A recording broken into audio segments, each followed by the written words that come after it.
Capricorn Risings, November 2022 has some love life or creative life, if you're like me and you don't really have someone you're dating, love life or creative life chaos to start out the month, but then some really beautiful things that happen once you turn inward in your mental health. If you're excited to dive into what this month has in store for you and your rising sign, make sure that you like, subscribe, and hit that notification bell so that you are always up to date with what the stars have in store for you. If you're new here, hi, I'm Maren. I am a Western astrologer using the tropical zodiac and whole sign houses in this video. And I do at times have availability for private readings and consultations, so if you are interested in that or any of my courses and offerings, you can always check out the links below. And several of the things mentioned in this video, such as the new and full moon or really major transits, have their own videos, which you can watch for more info outside of this one. So we start out the month from the 5th to the 7th with a T-square in the fixed signs. In your chart, this is Venus in your 11th house, showing that you're putting a lot of effort into harmonizing and getting along with groups of people and being social in a really positive way. But you're running into some issues with Uranus in your 5th house, chaos with a romantic partner or a creative project, and Saturn in your 2nd house, showing some restriction or challenges in income. So you're trying to network, put yourself out there, get along with these people, but your relationship or behind the scenes in the creative project as well as your financials are making that a little bit difficult. Then on the 8th, there is a lunar eclipse in your Taurus 5th house. Lunar eclipses are huge periods of letting go and cutting ties. For you, this is in your 5th house of dating, romance, and creativity. It could be a very sharp ending to someone that you were seeing but not committed to. It could also be a chaotic disruption in your creative world. So it's not so much bad, but it is very chaotic and it is an ending of some kind. Now from the 7th to the 11th, the Sun and Mercury are now in your 11th house configured in this fixed sign T-square. So you might be getting more information or just putting more out there and being much more social from the 7th to the 11th onward. And from the 10th to the 15th, we do have some nice things happening. So the Sun, Mercury, and Venus in your 11th house of networking, friends, being groups, and part of other things with other people are trine Neptune in your 3rd house. So you're getting a lot of support from a larger group of people to be more productive and achieve something creatively that you've wanted to and you're working on it daily. You're getting a lot of support from a group of people. For example, in my world, I believe that this shows that I'm getting support from investors and other projects in order to create astrace and build that on a day-to-day basis, just like grind on it. I can see this playing out. Like that's how I would piece it together for me as a Capricorn rising. So that's an example of how a support group could really help you on a day-to-day basis achieve your routine and your productivity. Then on the 15th to the 16th,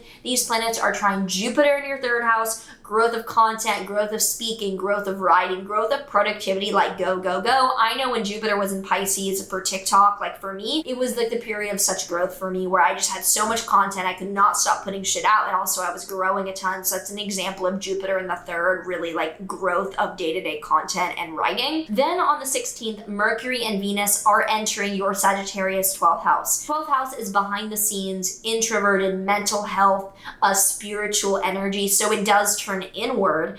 And on the 16th to the 22nd, Mars in your 6th house is squaring Neptune in your 3rd house. So you're likely finding that go, go, go is taking a physical toll on you and you feel a little bit tired and a little bit run down from all the content you're creating. You could also find that there's some disruption in the people who work for you or around you because of lack of clarity of what you're all supposed to do. So I'm finding that a little bit like pretty relevant too, that the 6th house can be your physical health and issues with that are ongoing, like chronic health issues, diet, exercise, etc. Or the 6th house can be physical, people who work for you physically. Like they literally are working for you, doing jobs for you. This is showing that either health or people who work for you are confused and they're tired. Then on the 22nd, the Sun enters your 12th house of Sagittarius, and on the 23rd, there's a new moon in Sagittarius. This is a beautiful, optimistic, explorative, adventurous, but for you, inward new beginning. A new beginning in your meditation, spiritual, mental health world of doing something for you internally. And from the 19th to the 24th, Mercury will be conjunct Venus in your 12th house. This is a great time for meditation, for journaling, for writing something near and dear to your mental health, or writing something very personal and getting something out that comes from within or could be secret until now. On the 24th, Jupiter is then stationing direct in your Pisces 3rd house. This is wonderful for going after something writing-wise, for now proceeding forward, for feeling like the wind is at your back as you're creating something day-to-day short-form content-wise. It's also great for being more productive in general. And from the 26th to the 28th, Mars in your 6th house will trine Saturn in your 2nd house. This is wonderful for going after securing the bag. You are working working hard. It also shows that people who work for you are helping you become more financially stable, and that your health and fitness are also helping you be more financially stable. So like all parts are really helping financial stability. We do end the month on the 29th with Mercury in your 12th house opposing Mars in your 6th house. This does show that you could have an argument around physical and mental health. You could also be arguing with coworkers or people who work for you about what you need for your mental health. So it's not a big transit. It does end the month on an argumentative note around mental health and people who work for you. If that resonated with you, or you already have any thoughts and predictions, do feel free to drop them down below. And now we will get to pulling a tarot card to see what other info we can garner for this month.